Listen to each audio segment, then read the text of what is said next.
The room was silent, except for the heavy, rattling breath of Arthur Sterling. He looked at his wife, Vanessa. She was glowing in the dim light, wearing a silk robe, looking like an angel. But angels don't smile the way she was smiling. "Drink this, my love," Vanessa whispered, her voice dripping with fake honey. "It's a special tea. We'll stop the pain. It will make you sleep, forever." Arthur's hand shook as he reached out. He was so tired. He just wanted the pain to stop. He trusted her. She was his wife. His fingers touched the cold porcelain of the teacup. Vanessa's eyes widened. She leaned in, watching the cup move closer to his lips. Slam.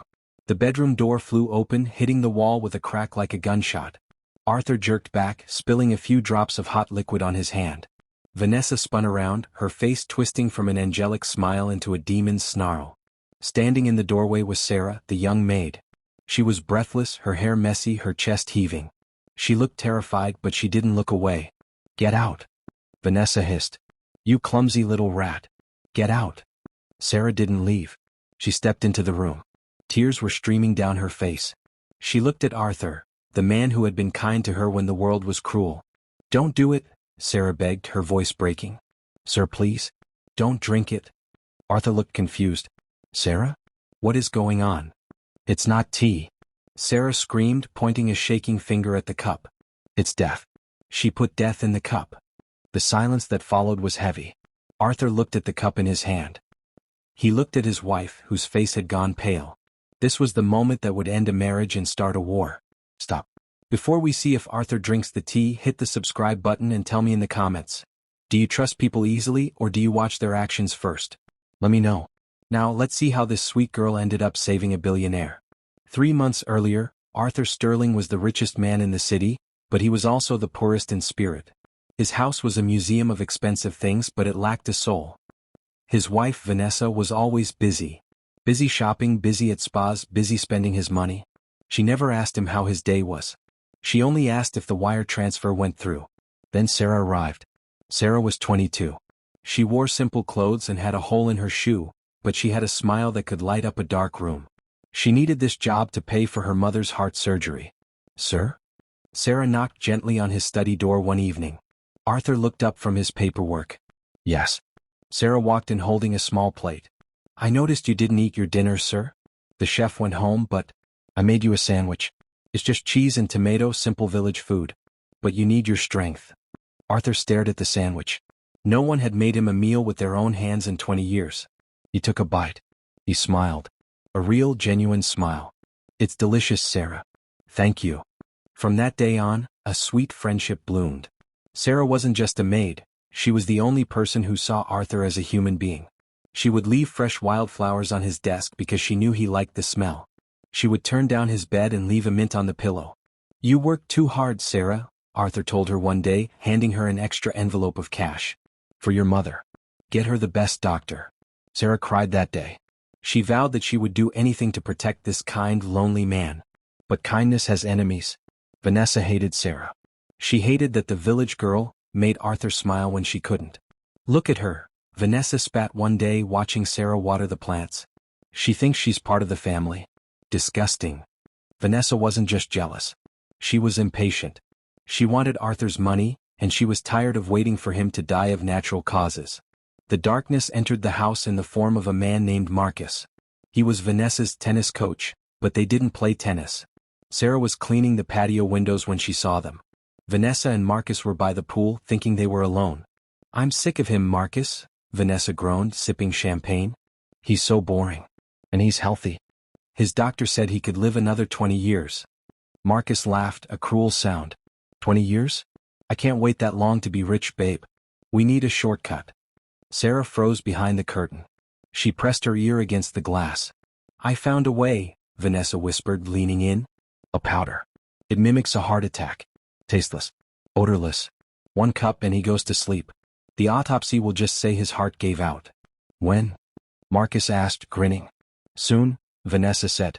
"Maybe tonight. He's been complaining of a headache. It's the perfect cover." Sarah's heart hammered against her ribs. Murder.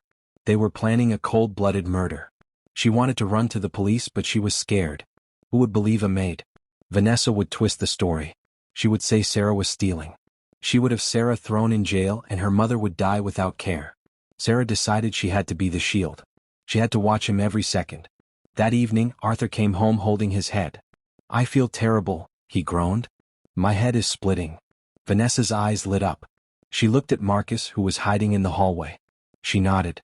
"Go upstairs, darling," Vanessa cooed. "I will make you my special tea. It cures everything." Sarah was dusting the stairs. She saw the look. She saw Vanessa go into the kitchen. She saw her lock the door. But the kitchen had a back window. Sarah ran outside into the garden. She hid in the bushes, peering through the window. She saw Vanessa boil the water. She saw her take a tiny black vial from her bra. She saw her pour the white powder into the cup. She saw her stir it with a wicked smile. "Goodbye, Arthur," Vanessa whispered to the empty kitchen. Sarah gasped. She scrambled backward, tearing her dress on a rose bush. She didn't care. She ran. She ran through the back door, through the kitchen, and up the stairs. She could hear Vanessa's footsteps ahead of her. Vanessa was entering the bedroom. Sarah ran faster. Her lungs burned. "Please don't drink it. Please don't drink it. She's lying." Vanessa shrieked, her face red. "Arthur, look at her. She's jealous. She's trying to break us up. Drink the tea, darling. Ignore the help." Arthur looked at the tea. It smelled like peppermint and honey. It looked innocent. He looked at Sarah. She was on her knees now, sobbing. "I saw the black vial, sir. I saw her pour the powder. Please, if you ever trusted me, trust me now." Vanessa stepped forward to grab the cup. "Give it to me. I'll throw it out since she ruined the mood." Arthur pulled the cup back. His eyes changed. The weakness was gone, replaced by the sharp, cold look of a businessman who realizes he's being scammed. He remembered the secret whispers. He remembered Vanessa's coldness. And he remembered Sarah's simple, honest kindness. Arthur sat up straight. He held the cup steady. "Vanessa," Arthur said softly. "Yes, my love," she answered, sweat beading on her upper lip. "You say this is just tea?" "Of course. Just tea and love." Arthur held the cup out to her. His hand wasn't shaking anymore. "If it is just tea," Arthur said, his voice hard as steel, "then you drink it." Vanessa froze. Her smile cracked. Her eyes darted to the door, then to the cup, then to Arthur. I'm not thirsty," she stammered. "Drink it," Arthur roared, his voice booming through the room. "If you love me, drink it." Vanessa stared at the liquid death in the cup. She drank it, she died. If she refused, she confessed. She was trapped. Suddenly, Vanessa's eyes went wild. She reached into her robe pocket. She wasn't reaching for a handkerchief. Sarah saw the glint of metal. "She has a knife." Sarah screamed, jumping forward to protect Arthur. Freeze frame. Vanessa is cornered. She just pulled a weapon. Sarah is jumping in front of a billionaire to save him. Will Sarah take the stab meant for Arthur? Will Vanessa escape? Or will Arthur finally see the monster he married? What's coming next is going to be explosive. You do not want to miss the fight for survival. Subscribe right now. Click the bell. See you in the next chapter. Arg. Sarah cried out, stumbling back. She clutched her arm. Bright red blood began to seep through her fingers, dripping onto the expensive carpet. She had taken the blow meant for Arthur. Arthur stared at the blood. His shock vanished instantly, replaced by a roar of pure, protective fury. "No!" Arthur screamed. He didn't look like a sick man anymore. Adrenaline surged through his veins. He lunged at Vanessa, grabbing her wrist just as she raised the blade again. "Let me go." Vanessa shrieked, her face twisted and ugly. "He has to die. We were so close." Arthur twisted her wrist hard. Clatter. The silver blade fell to the floor. Arthur shoved Vanessa backward. She tripped over her long silk robe and fell hard against the dresser. Arthur didn't chase her. He turned immediately to Sarah. He ripped the sheet off his bed and pressed it against her bleeding arm. "Sarah?" Arthur's voice trembled. "What? Why did you do that?" Sarah looked up, her face pale, sweat matting her hair. She smiled weakly. "Because you are the only one who was kind to me." Arthur looked at the maid who had nothing, bleeding for a billionaire who had everything. His heart broke and healed at the same time. He turned his head slowly toward his wife. His eyes were no longer the eyes of a husband. They were the eyes of a judge passing a death sentence. "You didn't just try to kill me," Arthur whispered, his voice dangerously low. "You hurt her." "Oh my goodness. Sarah is hurt. She is so brave." Do you think Arthur will finally punish Vanessa? Let me know in the comments. And if you want to join our family, please press that subscribe button. We love having you here. Arthur, listen to me. Vanessa begged, her voice suddenly changing from angry to pathetic.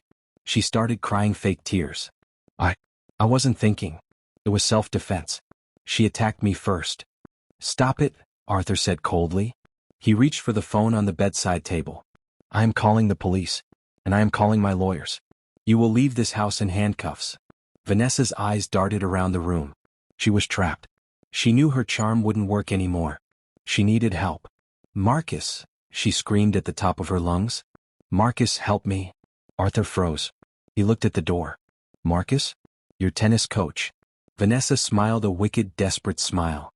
He's not my tennis coach, you old fool. He's the man I really love. And he's in the house right now. Boom. The bedroom door was kicked open again. Marcus stood there. But he wasn't looking cool and handsome anymore. He was sweating. He was holding a heavy brass candlestick holder he had grabbed from the hallway. He looked at Arthur. He looked at the blood. He looked at Vanessa. You idiot. Marcus yelled at Vanessa. You were supposed to do it quietly. Why is everyone screaming? She stopped me. Vanessa pointed at Sarah. Kill them, Marcus. Kill them both and we can make it look like a robbery. We can still win. Arthur stood tall. He was outnumbered. He was unarmed. But he was Arthur Sterling. So, Arthur said, staring at Marcus. You are the one whispering in her ear. Eating my food. Sleeping in my house. And spending your money, Marcus sneered, stepping into the room, raising the heavy brass weapon. Don't worry, old man. It will be over quick. Sarah tried to stand up, but she was too dizzy from the blood loss. Run, sir, she whispered. Please run. I am not running, Arthur said firmly. Not from my own home. Marcus charged. It looked like the end. Marcus was younger, stronger, and desperate. Arthur was sick and tired. Marcus raised the heavy brass object high above Arthur's head. Vanessa was laughing in the corner, a cruel high-pitched sound. Do it, Marcus. Smash him. Marcus swung down with all his might. Smash. But the blow didn't hit Arthur. A massive hand had reached out from the shadows of the hallway and caught the candlestick in midair. Everyone froze. Standing in the doorway was Big Ben, the head of Arthur's security. He was a giant of a man 6'5" with shoulders like a mountain. He usually stayed at the gate, but the screaming had alerted him. Ben didn't say a word. He just looked at Marcus. Oh, Marcus whispered. Ben twisted the candlestick out of Marcus's hand like it was a toy. Then with one smooth motion he punched Marcus in the face. Crack. Marcus flew backward, crashing into Vanessa. They both tumbled into a heap on the floor, tangled in expensive rugs and shame. Sir, Ben said calmly, stepping into the room. I apologize for the delay. I was checking the perimeter. Arthur let out a breath of relief. He slumped onto the bed next to Sarah. Just in time, Ben. Secure them. And call the ambulance. Sarah is hurt. Ben pulled out a pair of zip ties. He didn't need a gun. His presence was enough. He tied Marcus and Vanessa's hands together. You can't do this. Vanessa shrieked, struggling. I am Mrs. Sterling. Not anymore, Arthur said, his voice tired but strong. He turned to Sarah. He gently touched her bandage. You saved me twice tonight, Sarah. First with your voice, then with your blood. Sarah looked at him with hazy eyes. I couldn't let the bad people win, sir. Arthur kissed her forehead. It was a fatherly kiss, full of gratitude. They will never win again. I promise. I'll deny everything. Vanessa shouted as the officers dragged her away. It's her word against mine. I'll tell them she attacked me. I have the best lawyers. Marcus was crying. It was her idea. I just wanted a car. She made me do it. Arthur watched them go. He felt nothing for them anymore. The love was dead. He sat in the chair while the paramedic finished wrapping Sarah's arm. She needs stitches, sir, the medic said. But she will be okay. She is very strong. Arthur nodded. Take her to the best hospital. Private room. Put it on my account. As they started to wheel Sarah out, Arthur noticed something on the floor. It had fallen out of Marcus's pocket during the fight. It was Marcus's phone. The screen was cracked, but it was unlocked. Arthur picked it up. He meant to give it to the police as evidence. But his thumb accidentally brushed the screen. It opened to a text message thread. The contact name was Boss. Arthur frowned. Boss? Wasn't Vanessa the boss? He read the last message sent just 10 minutes ago, right before Marcus entered the room. Boss, is it done? Did she give him the tea? Marcus, almost. We are waiting for him to drink. Boss, good. Make sure he dies tonight. If he survives and finds out about the offshore accounts, we are all dead. Arthur's blood ran cold. He thought Vanessa and Marcus were just greedy lovers. He thought they just wanted his inheritance. But this text message changed everything. Offshore accounts? Arthur whispered. Someone else was involved. Someone bigger. Someone who knew about his business finances. Someone who was pulling the strings of his wife and her lover. Arthur looked out the window at the dark night. The enemy wasn't just in his bedroom. The enemy was in his company. Arthur's eyes narrowed. Charles? He whispered. No way. Vanessa wasn't the mastermind. There is a boss pulling the strings? Could it be Arthur's own brother? Or is it someone even closer? Arthur survived the poison, but now he has to survive the betrayal of his entire world. Who is the boss? And will Sarah be safe in the hospital, or does the boss know she is the witness? You have to watch what is coming next. The mystery is getting deeper. Please, my dear friends, scroll down and leave a sweet comment for brave Sarah. And don't forget to hit subscribe so you don't miss the next part of the story. Love you all. Sarah's eyes fluttered open. The first thing she saw was Arthur. He wasn't wearing his expensive suit jacket. His tie was loose. He looked like a man who had been waiting for a miracle. You stayed. Sarah whispered, her voice raspy. Arthur smiled gently. He squeezed her hand. I told you, Sarah. I'm not leaving you. You took a knife for me. Staying by your side is the least I can do. Sarah looked at the bandage on her arm. Is she gone? Vanessa? She is in a cell, Arthur said, his face hardening for a second before softening again. She can never hurt you again. He reached into his pocket and pulled out a small velvet box. It wasn't a ring. It was a golden key. This, Arthur said, placing it in her palm, is the key to the guest wing of my mansion. You are not a maid anymore, Sarah. You are family. When you get out of here, you will never scrub another floor. You will study. You will rest. You will be safe. Sarah's eyes filled with tears. Sir, I don't deserve this.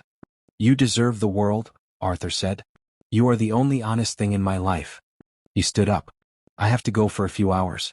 There is one more rat I need to catch. Big Ben is outside your door. He won't let anyone in. Rest now. Arthur kissed her forehead. It was a sweet, fatherly promise of protection. But as he walked out of the room, his face changed from kindness to cold, hard fury. Arthur is so sweet to Sarah. She is finally going to be safe. But wait. Arthur is going to catch the boss. Who do you think it is? Is it really his brother? Tell me your theory in the comments. And please subscribe to join our story family. Arthur didn't take the elevator to his own office. He took the private elevator to the 40th floor, the executive suite. This was the floor that belonged to his younger brother, Charles Sterling. Arthur remembered growing up with Charles. They used to play together. Arthur built the company and Charles helped run the finances. Arthur trusted him. He gave him a job, a fortune, and a life of luxury. Could Charles really want him dead? Arthur walked down the long glass hallway. He pulled out Marcus's cracked phone. He looked at the text message again. Boss, if he finds out about the offshore accounts, we are all dead. Arthur stopped in front of the massive glass doors labeled, C. Sterling CFO. He didn't knock. He pushed the doors open. Charles was sitting at his desk. He was younger than Arthur, handsome, and wearing a suit that was too shiny. He was sipping a glass of scotch, staring out the window at the city. He didn't look surprised. He didn't jump. He just turned his chair slowly. Hello, Arthur, Charles said, smiling a smile that didn't reach his eyes. I heard you had a rough night. Wife trouble. Arthur threw Marcus's cracked phone onto the desk. It slid across the polished wood and stopped right in front of Charles's glass. Cut the act, Charles, Arthur said, his voice low and dangerous. I read the texts. Charles looked at the phone. He took a sip of his drink. He didn't panic. He didn't deny it. You always were too nosy for your own good, big brother, Charles sighed. Arthur felt a pain in his chest that was worse than the poison. Why? I gave you everything. I made you a millionaire. You made me a sidekick. Charles shouted, suddenly standing up. The glass in his hand shattered on the desk. Arthur Sterling, the genius. Arthur Sterling, the philanthropist. And who am I? I'm just Arthur's little brother. The accountant. The shadow. Charles walked around the desk. I wanted the chair, Arthur. I wanted the CEO title. But you just wouldn't retire. And then you married that gold digger Vanessa. I knew she wanted your money. So I made a deal with her. Arthur clenched his fists. You helped her plan my murder? I gave her the plan, Charles sneered. She was too stupid to do it alone. I set up the offshore accounts. I hired Marcus to keep her happy. I bought the poison. It was perfect. You die, she inherits everything, and then I blackmail her into giving me the company. Simple. Charles laughed. But then, the little maid got involved. Arthur took a step forward. You are sick. You are going to jail, Charles. For a very long time. Am I? Charles asked. He checked his watch. I don't think so. Arthur frowned. What do you mean? Charles smiled. It was the smile of a man who has played a winning card. You see, Arthur, I knew Marcus was an idiot. I knew there was a chance he would get caught. So I had a plan B. Charles picked up a remote control and turned on the TV on the wall. It showed a live security feed. It wasn't the office. It was the hospital. Arthur's heart stopped. You left the maid alone, Charles said softly. Well, not alone. You left her with Big Ben outside the door. But Big Ben can't stop a nurse, can he? On the screen, a woman in a nurse's uniform was walking down the hospital hallway toward Sarah's room. She was pushing a cart. But she wasn't looking at charts. She was looking around nervously. She reached into her pocket and pulled out a syringe. No! Arthur screamed. She is a cleaner I hired, Charles explained calmly. She owes me money. I told her if she injects the maid with a little sleeping medicine, her debt is cleared. Arthur didn't wait to hear the rest. He turned and ran. He ran out of the office, shouting into his radio. Ben. Code red. Get in the room. She's not a nurse. Hospital room. Sarah was sleeping peacefully. The door creaked open. The woman in the nurse uniform stepped in. She was sweating. She looked at Big Ben, who was standing outside facing the hallway. He didn't see her because she came from the service entrance inside the room, the bathroom connection. The woman walked to the bed. Her hands were shaking. She held the syringe. It was filled with a clear liquid. I'm sorry, the woman whispered. I have to do this. She reached for Sarah's foreline. The elevator. Arthur was punching the buttons. Come on. Come on. His radio crackled. Sir? This is Ben. I can't hear you. The signal is jammed. The nurse. Arthur screamed. Stop the nurse. Hospital room. The needle touched the foreport. Sarah slept on, unaware that death was 1 inch away. Suddenly Sarah's eyes opened. She saw the woman. She saw the needle. Who are you? Sarah gasped. The fake nurse panicked. She lunged forward to stab the needle directly into Sarah's arm. Freeze frame. Oh no. Charles had a backup plan. He sent an assassin to finish the job. Arthur is too far away. Big Ben is looking the wrong way. Sarah is awake, but she is injured and trapped in bed. Will the needle pierce her skin? Will Sarah fight back? Or will this be the tragic end of the brave maid? This is the most intense moment yet. You cannot miss the finale. Subscribe right now and hit the bell. We are racing to save Sarah. See you in the final chapter. Just sleep, the fake nurse hissed, lunging forward. Sarah screamed. She didn't have the strength to fight, but she had the will to live. She used her last ounce of energy to kick the metal tray next to the bed. Clang. Crash. The tray hit the floor with a noise like a gong. The fake nurse flinched. The needle grazed Sarah's arm but missed the vein, stabbing into the mattress instead. No, the woman cursed. She pulled the needle back for a second try. Boom. The bathroom door inside the room, the service entrance she came through, was kicked open by Big Ben. He had heard the crash. Ben didn't run. He launched himself. He flew across the room like a massive cannonball. Just as the woman brought the needle down again, Ben's giant hand wrapped around her wrist. Snap. The woman screamed as Ben twisted her arm. The syringe fell to the floor. You picked the wrong patient, Ben growled. He tossed the woman into the corner of the room like she was a rag doll. She hit the wall and slid down, terrified. Seconds later, the main door burst open. Arthur ran in, breathless, his face pale. Sarah. He rushed to the bed. Sarah was shaking, clutching her chest, tears streaming down her face. I'm okay, she sobbed. Ben saved me. Arthur looked at Ben, who was standing over the assassin. Ben gave a small nod. She is secure, sir. Arthur turned to Sarah. He hugged her tightly, burying his face in her hair. I'm sorry. I'm so sorry I left you. It ends now. Tonight. Yes. Big Ben for the win. Sarah is safe. But the big bad wolf, Charles, is still sitting in his office thinking he won. Do you want to see Arthur take him down? Hit that like button if you are ready for justice. Gentlemen, Charles said, wiping a fake tear from his eye. It is with a heavy heart that I call this emergency meeting. My brother, Arthur, has suffered a severe mental breakdown. His wife tried to kill him and the shock was too much. The board members whispered. He is unfit to lead, Charles continued, his voice getting stronger. He is currently unavailable. For the sake of the company stock, I must take over as CEO immediately. Sign the papers and we can save Sterling Corporation. Charles slid the documents down the table. He held a gold pen in his hand. He was smiling internally. He had won. The poison failed, but the assassin would succeed. Arthur would be mourning a dead maid and too broken to fight back. Sign here, Charles said to the chairman. The chairman picked up his pen. He was about to sign. Click. The electronic lock on the boardroom door beeped. The heavy double doors swung open slowly. Standing there, looking perfectly healthy, wearing a fresh tuxedo he kept in his office, was Arthur Sterling. Behind him were 4 police officers. I wouldn't sign that if I were you, Arthur said, his voice calm and powerful. Charles dropped his pen. His face went gray. Arthur? But you? But I'm supposed to be crying over a dead maid? Arthur finished the sentence. He walked into the room. Sorry to disappoint you, little brother. She is alive. And she talks. What is the meaning of this? Charles stammered, backing away. I was just trying to protect the company. Arthur threw the file onto the table. Photos spilled out.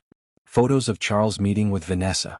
Photos of bank transfers to the offshore accounts. And a printout of the text messages from Marcus's phone. You weren't protecting the company, Arthur said, stepping closer.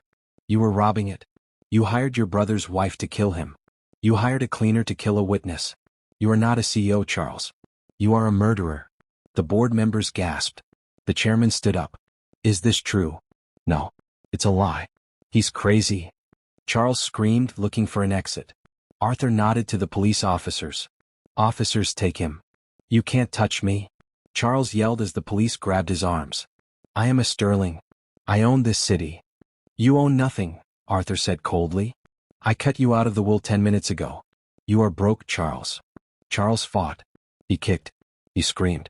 He looked just like Vanessa did, pathetic and greedy. Arthur, please. We are family. Blood is thicker than water. Charles begged as they dragged him to the door. Arthur fixed his cufflinks. He looked his brother in the eye. You are right, Charles. Blood is thicker than water. That's why I'm going back to the hospital to be with the only person who shed hers for me. The doors slammed shut. Charles was gone. The boardroom was silent. Arthur looked at the chairman. I'll be taking a vacation. I have a friend to take care of. The mansion didn't look cold anymore. The windows were open. Music was playing. Arthur sat at a garden table. He looked younger, happier. He was reading a newspaper. Sir? A voice called out. Arthur looked up. Walking across the grass was Sarah. She wasn't wearing a maid's uniform. She was wearing a beautiful, elegant yellow sundress. Her hair was done. She looked like a lady. She was holding a stack of books. Sarah, Arthur smiled, putting down his paper. How was class? It was amazing. Sarah beamed, sitting down. I got an A on my economics exam. The professor said I have a mind for business. Of course you do, Arthur laughed. You learned from the best. Sarah poured tea for both of them. She paused, holding the teapot. She looked at Arthur nervously. It's Earl Grey. I made it myself. Arthur looked at the cup. He remembered the night of the poison. But then he looked at Sarah's hands. The hands that had worked so hard, the hands that had trembled with fear but never wavered in loyalty. He took the cup. He took a sip. Perfect, Arthur said. As always. Sarah smiled. It was the same sweet smile that had saved his life. Arthur, she said softly. She didn't call him sir anymore. My mother called. The surgery was a complete success. She is walking again. Arthur reached across the table and took her hand. That is the best news I have heard all year. He looked at the massive house behind them. It wasn't a museum anymore. It was a home. You know, Sarah, Arthur said. I lost a wife. I lost a brother. I thought I lost everything. But I think I traded a fake family for a real one. Sarah squeezed his hand. You will never be lonely again, Arthur. I promise. The end. Wow. What a journey. From a poisoned cup to a garden of peace. Arthur lost the snakes but found an angel. True loyalty is rare, but when you find it, keep it close. Thank you for watching this story. If Sarah's bravery touched your heart, please hit that like button. And make sure you are subscribed with the bell on. We have so many more amazing stories coming for you. See you in the next video.